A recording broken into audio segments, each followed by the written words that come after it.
Mes chers amis, je vais réagir sur la parodie de la scène pendant la cérémonie d'ouverture des Jeux Olympiques de Paris. S'il vous plaît, écoutez-moi jusqu'au bout, surtout si vous n'êtes pas d'accord avec moi. Il faut savoir que je suis essentiellement un artiste du théâtre public et je suis chrétien, catholique. Sur certains sujets de société, je suis plutôt progressiste et sur d'autres, je serai plus résolument conservateur. Autant dire que j'évolue dans un milieu dont les membres, globalement, ne pensent pas du tout comme moi. Ce qui, je ne vous le cache pas, est épuisant. Si vous vivez ou travaillez dans un milieu dont vous estimez que les membres partagent globalement les mêmes sensibilités que vous, imaginez-vous plonger dans un monde où vos interlocuteurs pensent tous exactement l'inverse de ce que vous pensez. C'est mon quotidien depuis 2016. Au début de mes études de théâtre, j'étais perpétuellement en colère, parce qu'il ne se passait pas un jour sans que soit prononcé un affront envers mes valeurs. Une injure envers ce que j'aime le plus au monde. Par facilité de pensée, par facilité de langage, certes. Je vous confie que plus d'une fois, j'ai eu peur de perdre mon calme et de balancer une patate, ce qui aurait été fâcheux pour tout le monde, et surtout pour moi. Heureusement, ce n'est pas arrivé, j'ai toujours gardé mon calme. Ça m'a... J'allais dire endurci, disons plutôt renforcé. J'ai appris à ne plus prendre pour moi des phrases lancées en général, et surtout à la légère. Vous savez, ces phrases qu'on lance par bêtise et dont on se rend tous coupables tous les jours. Aussi, sur une très large variété de sujets, j'ai pu entendre des arguments que je n'aurais pas entendus, ou pas si bien, si je fréquentais des gens qui ont plus ou moins la même façon de raisonner que moi. Et même parfois, il m'est arrivé de reconnaître que « Ah oui, tu as raison, j'avais tort ». Alors, pas souvent, mais parfois. Mais surtout, ça m'a empêché de me payer de mots avec mes propres opinions. Quand dans une discussion, tout le monde est en désaccord avec toi, quand tu veux balancer une idée, il faut qu'elle soit béton. Le fait d'argumenter a cette première vertu d'obliger à préciser sa propre pensée, à distinguer ce qui est vraiment important de ce qui l'est moins. Aujourd'hui, je vous rassure, je le vis mieux. Il n'empêche que, eu égard au fameux privilège rouge, vous savez, si par exemple je me permettais de repartager des posts Instagram, disons, avec la même inconséquence que la plupart de mes camarades, je me prendrais tous les jours une shitstorm de la plus auguste majesté. D'ailleurs, rien que pour une toute petite story dans laquelle j'exprime quand même une affaire qui a causé une douleur à une large partie de l'humanité, vous m'avez envoyé une mini shitstorm. Je ne vous en veux pas. J'ai pu avoir des débats intéressants, et parmi des arguments qui, pour la plupart, on va pas se cacher, sont absolument bateaux, quelques-uns, tout de même, sont intéressants. Alors, je vais d'abord vous parler de ce que j'ai ressenti en voyant cette cérémonie d'ouverture, les premières réflexions qui se sont imposées à moi, et puis nous allons voir les principaux arguments adverses et tenter de les analyser. Je précise que je vais livrer mon avis, mes réflexions, mes impressions, lesquelles, c'est important de le noter, ne sont pas partagées par tous les chrétiens, mais qui, peut-être, peuvent dire quelque chose du problème général. D'abord, j'ai globalement beaucoup aimé cette cérémonie. Thomas Joly et tous les artistes à sa suite nous ont offert une succession de moments enlevés, dont quelques-uns étaient magnifiques. Je pense au moment avec le porteur de la flamme, je pense à la magnifique Marseillaise d'Axel Saint-Cyrel, je pense au duo Juliette Armanet-Sofiane Pamart, à Céline Dion, au carrousel des légendes du sport jusqu'à la vasque finale. Incroyable! Mais il y a eu cette scène. Cette fameuse scène, j'aurais largement préféré n'exprimer que de l'enthousiasme. J'aurais beaucoup aimé me réjouir intégralement de cette cérémonie. Mais depuis quelques jours, il y a quelque chose qui se passe et que je trouve un peu grave. Et donc que je ne peux pas taire. Qu'est-ce qui, à ce petit spectacle, est reproché par les chrétiens? Nous n'avons pas aimé que la scène, le dernier repas de Jésus-Christ, soit parodiée de cette façon, à l'occasion de cette cérémonie d'ouverture des Jeux Olympiques. Et avant d'aller plus loin, qu'est-ce qui est reproché aux reproches adressés par les chrétiens? À en croire certains commentateurs, ne pas avoir aimé cette reprise de la scène en drague revient à mépriser le drague. Ce n'est évidemment pas du tout cela. Comme je vais vous l'expliquer un petit peu plus tard, je pense que les tensions autour de cette affaire sont essentiellement dues à un malentendu. Mais d'abord, je vais expliquer en quoi la figure du dernier repas est si importante dans le christianisme. La scène, pour nous, est l'instant du sacré. Le sacré, c'est ce qui est si précieux qu'on ne le contemple que à travers un voile et dans le silence, pour ne pas le souiller de son regard, pour ne pas le souiller de bruit. C'est ce qui est tout à fait insusceptible d'être pris à la légère, d'être dévoyé, corrompu, d'être au fond utilisé à d'autres fins que lui-même. C'est ce qui, seul, mérite que nous nous agenouillons. Au fond, ce spectacle à dévoiler au monde l'immense ignorance qu'il y a d'entre mignon petit milieu des artistes français de ce qu'est le sacré. Peut-être que pour les artistes qui ont participé à cette scène de drague, ce n'était pas une offense, juste de l'humour. Admettons. Pour un catholique, même le fidèle ne peut pas mimer la scène. Seul le prêtre, dans des circonstances précises et en suivant des codes rigoureux, la reproduit. C'est ce qu'on appelle le saint sacrifice de la messe. C'est un événement tragique, une mort. C'est un sacrifice si immense que nous le revivons chaque dimanche. Parce que je suis chrétien, je n'ai pas envie de rigoler avec le sacré. Ni moi, ni les 2,5 milliards de chrétiens dans le monde, ni d'ailleurs le 1,5 milliard de musulmans. Il n'est pas du tout anodin que les premiers de mes proches non chrétiens à m'avoir manifesté leur soutien quand c'est passé à la télé aient été mes amis musulmans. Les musulmans qui comprennent le sacré et pour qui Jésus est aussi une figure importante se sont pareillement indignés devant ce qu'ils considèrent comme un blasphème. Sur cette question du blasphème, nous y reviendrons plus tard. Je dois dire avant tout qu'il ne s'agissait évidemment pas d'un contexte sacré et aussi, surtout, qu'il est possible de rire de la religion. Aucun problème. Je suis giga fan des Monty Python et j'y inclus Life of Brian. Mais comme je l'expliquerai juste après, il est difficile de croire que dans ce cas précis, il ne s'agissait pas d'une moquerie. D'ailleurs, sur ce sujet des autres représentations parodiques de la scène, on voit depuis quelques jours passer un post sur Instagram de Baptiste Beaulieu, vous savez, qui montre la scène en mode Star Wars, Astérix, Nintendo, etc. Le dit Monsieur Beaulieu, s'interrogeant sur les raisons pour lesquelles ça fait moins parler. Nous allons voir juste après que c'est en partie dû à une prise de conscience très récente chez la nouvelle génération de chrétiens, mais en l'occurrence, il est très facile de démontrer que ces arguments ne sont pas pertinents, puisque 1. Ces détournements ne sont pas tous les mêmes, certains sont perturbants, certains sont marrants, certains me font rire, tandis que d'autres m'indignent encore plus, et même beaucoup plus, que la scène de drague. 2. Ceci à la mesure justement du degré de transgression qui n'est pas le même pour chacun, parce que par exemple, si on prend...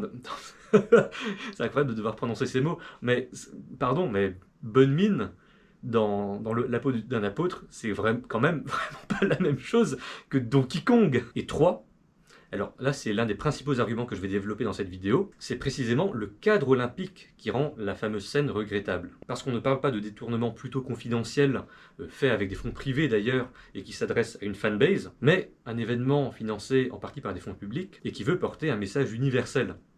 Pas la même chose. Et pour finir sur ce sujet, c'est le moment d'aborder le point le plus brûlant de la vidéo. Je crois que j'ai l'occasion de réparer un malentendu. Ainsi, s'il y a une chose que vous devez retenir de cette vidéo, je suggère que ce soit cela. Je pense que le malentendu est dû au fait que dans cette affaire, il y a deux camps qui vivent si hermétiquement dans leurs propres évidences, des évidences si évidentes, que ces deux camps n'ont même pas pris la peine de les partager avec l'autre. Donc, on va maintenant formuler des évidences. Dans la religion chrétienne, Jésus s'adresse de préférence aux opprimés, aux persécutés, disons aux rejetés de la société. Par ailleurs, le christianisme est aujourd'hui, malheureusement, et de très très très loin, la religion la plus persécutée. Par conséquent, si on met ces deux constats en relation avec la persécution des personnes queer, oui, ça peut faire sens.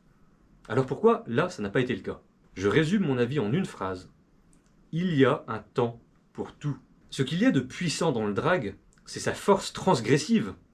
C'est une forme qui est née pour s'emparer de codes de société, de bonnes mœurs, pour les travestir dans un but libératoire, militant, artistique, nécessaire. Tandis que pour la religion chrétienne, on a tous conscience, d'ailleurs qu'on soit chrétien ou pas, que la façon dont on l'a définie la plus clairement, et c'est même une caricature qu'on fait de nous, c'est sa manière d'exalter la pudeur et la chasteté. Elle est à la base des bonnes mœurs dont je parlais à l'instant, ce qui par sa nature même est donc incompatible, au moins pendant le temps de la représentation, avec un spectacle de drague, dont le principe, dont l'essence est justement de casser ces mêmes codes.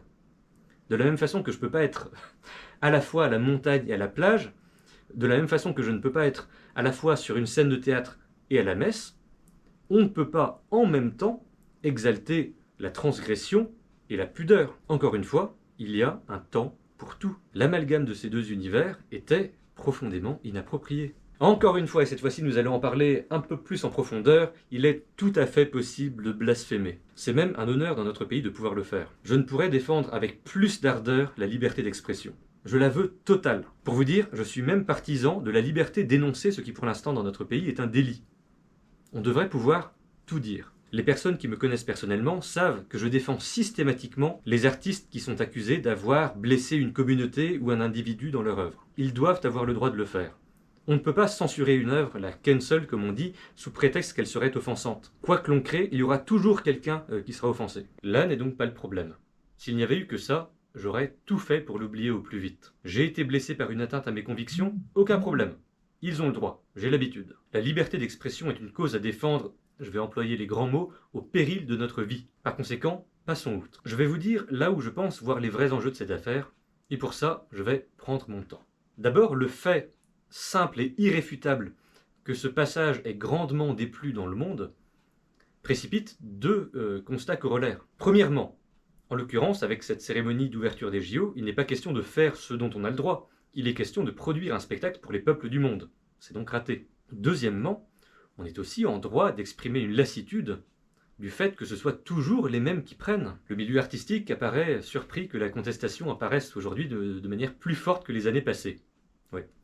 Il est vrai que la nouvelle génération de chrétiens dont je fais partie n'a plus le même rapport à l'offense, comme beaucoup de personnes, pas que les chrétiens. Quand on a trop souffert l'intolérance, on comprend que la priorité est de remettre au goût du jour la notion de respect. Or, la rhétorique habituelle des artistes français, pour lâcher le morceau de façon un peu brutale, converge toujours vers la détestation de l'Église. Je vous mets au défi de me citer une œuvre d'art créée ces 30 dernières années qui parle du christianisme d'une façon méliorative. Une seule. Je voudrais penser que pendant la cérémonie, il ne s'est agi que d'une maladresse. C'est un niveau de naïveté que je n'arriverai pas à atteindre. Pour une large majorité des artistes français, la foi chrétienne passe au mieux pour une jolie relique, au pire pour une superstition oppressante qui n'est bonne qu'à entraver le progrès social. De cela, nous avons tous conscience. Personne n'est dupe. Comment alors croire qu'il ne s'agit pas d'une énième moquerie ? En fait, je ne sais même pas s'ils s'en sont rendus compte. Une façon extrêmement simple et sans risque de faire du virtue signaling, c'est de se moquer des cathos. En France, nous chrétiens, nous avons l'habitude de prendre sur nous quand il y a une attaque. Nous nous sommes fait une réputation d'avoir bon dos. Les artistes de la cérémonie, ainsi, n'ont peut-être pas pensé qu'en dehors de France, quand on se moque des chrétiens, ça réagit. D'ailleurs, c'est aussi la raison pour laquelle la plupart des théâtres chrétiens, ça je vous le garantis, cachent qu'ils le sont. Pour une partie des athées, être croyant signifie abandonner une partie de sa liberté, et surtout abandonner une partie de sa liberté de penser. Dans un métier qui nécessite de l'irrévérence, une intelligence sans entrave, la religion peut être perçue comme un frein. Ce qui évidemment est une suffocante puérilité, mais les mentalités évoluent lentement. Tout ça pour dire que même si personnellement, en tant que ce passage de la cérémonie a heurté ma foi chrétienne, je ne peux pas dire que j'ai aimé le dit passage, j'aurais été prêt à le défendre au nom de la liberté d'expression. Ce qui m'a vraiment fait mal, et que je trouve inadmissible, ce sont les justifications qu'on peut lire depuis sur les réseaux sociaux, qui, loin de faire le moindre mea culpa, accablent encore plus les chrétiens et leur reprochent même d'avoir exprimé leur douleur. Mais arrêtez! Imaginez, vous êtes en train de jouer au foot avec quelqu'un, et sans faire exprès, vous blessez cette personne. Au lieu d'aller présenter vos excuses, vous lui hurlez que c'est sa faute, et vous lui écrasez la gueule en lui remettant des coups. C'est exactement ce qui se passe avec les chrétiens du monde entier ces derniers jours. Est-ce que vous imaginez le niveau de mesquinerie quand, non content d'avoir fait du mal à tant de personnes, on se permet de repartager des posts Instagram pour dire que cette douleur est insouhaitable et même qu'elle est illégitime? Refuser d'admettre qu'on a heurté des personnes de toutes les cultures dans le monde entier au nom de sa petite idéologie d'artiste français, ça, c'est extrêmement grave. C'est la raison pour laquelle je fais cette vidéo. Je déplore qu'une si grande partie d'entre nous, depuis cette cérémonie d'ouverture des JO, se rendent coupables d'une empathie à sens unique et s'enfoncent dans le déni le plus odieux que j'ai jamais vu. Je suis effaré de ce manque de respect, de ce manque de compassion, de ce mépris. D'autant plus que les personnes qui ont le plus accablé les chrétiens ayant protesté sont ceux qui, généralement, gémissent à la moindre contradiction. Un petit peu de cohérence, les amis. Encore une fois, on peut se moquer. Dans le théâtre public, je ne me lamente jamais, alors qu'il y a à peu près systématiquement une pique à l'encontre de mes convictions. Mais hier, c'était pas une poignée de bobos parisiens se pâmant devant Carole Thibault ou David Bobet. C'était le monde regardant la cérémonie d'ouverture des Jeux Olympiques. Est-ce que les Arméniens, qui pendant ce temps se font décimer impunément par les Azéris, se sont réjouis de voir une parodie de la scène? J'ai une petite idée, mais au fond je ne sais pas. En revanche, est-ce que mes amis sénégalais, est-ce que mes amis nigérians, pour qui la foi chrétienne est un danger, se sont réjouis de voir cette même foi tournée en ridicule en Europe? Est-ce que les membres catholiques de ma famille en Indonésie, qui ont survécu à des vagues d'attentats et d'exactions, se sont sentis à l'aise en regardant cette cérémonie olympique? Cela, je le sais. La réponse est non. Ce spectacle n'était pas une ode à la concorde, c'était un crachat dans le visage de populations persécutées. Donc, c'était au moins une erreur diplomatique. À cela, certes, on peut me rétorquer que le but de cette cérémonie n'était peut-être pas de célébrer l'entente entre les peuples, mais plutôt de montrer Paris comme un parangon d'inclusivité et rappeler notre attachement aux droits de l'homme. Je trouve que c'est un argument qui se tient, c'est un argument fort. Chacun, naturellement, s'en fait son propre avis. Mais dans ce cas, je pose sincèrement 2 questions. Premièrement, est-ce que le cadre olympique se prête à ce genre de démonstration culturelle, qui ne privilégierait donc pas tant la célébration d'acquis universels, mais plutôt exalterait les valeurs fondamentales de la ville haute? Deuxièmement, est-ce que c'est à l'intelligentsia parisienne de dicter au monde ce qui est bien et ce qui est mal? La seule chose que je dirais, c'est que, quelle que soit l'intention derrière, quand ton œuvre d'art crée, à l'occasion d'un événement international, un événement qui rassemble les peuples, a blessé plusieurs milliards d'êtres humains, tu ne peux pas dire qu'il n'y a pas de problème. Que ça plaise ou non aux artistes qui y ont pris part, qu'ils estiment que leur spectacle était légitime ou pas, cette parodie de la scène a fait du mal. C'est un fait. La seule chose à faire aujourd'hui de la part des personnes qui l'ont organisé, c'est présenter des excuses. Il n'y a rien d'autre à dire. Pas s'excuser pour une œuvre d'art qui a offensé, s'excuser au moins pour une erreur diplomatique. Ah, et j'entends déjà, et depuis le début de la vidéo, des petites voix qui me disent qu'il ne s'agissait pas en fait de la scène, mais du festin des dieux. Alors, le peintre, von Beilert, j'espère que je prononce bien, pardon si ce n'est pas le cas, pour des raisons pragmatiques, a déguisé une représentation de la scène en toile mythologique. Vous pouvez en vérifier l'histoire très facilement. Il n'empêche que ce qu'il a peint est donc une scène. Et franchement, trêve de mauvaise foi. Quiconque a ne serait-ce qu'un œil voit bien que derrière Philippe Catherine, c'est une scène. Et d'ailleurs, ça n'empêche pas que Philippe Catherine était, en Dionysos était un petit peu rigolo. Dernier argument, et qui je trouve est le plus fort, au point qu'il continue d'ailleurs à me faire réfléchir. C'est la réflexion autour des représentations non parodiques de la scène, et aussi de l'utilisation du thème général du dernier repas. Je crois que ça me permet d'abord de conclure ce que je disais tout à l'heure sur l'humour, ce qui est approprié, ce qui ne l'est pas. Dans cette affaire, le maître mot, au fond, c'est le mot discernement. Le discernement nous permet de savoir qu'ici je peux faire telle chose, et que là, ce n'est pas le moment. Qu'ici je vais émouvoir, et qu'ici je vais aliéner. Le discernement nous permet d'éviter d'être rustre. Il permet le raffinement, la sophistication. Il nous informe qu'on s'apprête à toucher quelqu'un avec une idée qui pourtant ne lui était pas familière. Et il nous indique aussi quand, au contraire, on s'apprête à succomber à sa propre violence. Depuis, au fond, très peu de temps, nous vivons une période où chacun croit judicieux d'asséner ses vérités sans égard à qui la reçoit. Il est permis de le faire. Parfois, il faut secouer. Il faut provoquer la violence pour appeler la vie, littéralement. Dans ce cas, il faut assumer jusqu'au bout. Soit expliquer sa démarche d'une manière claire et sans peur du débat, et surtout pas au moyen d'un salmigondi de faux fuyants, soit, si on estime que c'était une erreur, présenter des excuses sincères. Encore une fois, le discernement nous permet de déterminer quelle attitude est la plus adéquate. Toujours est-il que quand on représente un moment sacré, qui est si important pour tant de personnes différentes, ce qui, je ne l'ignore pas, est incroyablement délicat, il n'est pas inutile de se demander si son œuvre est bien une contribution.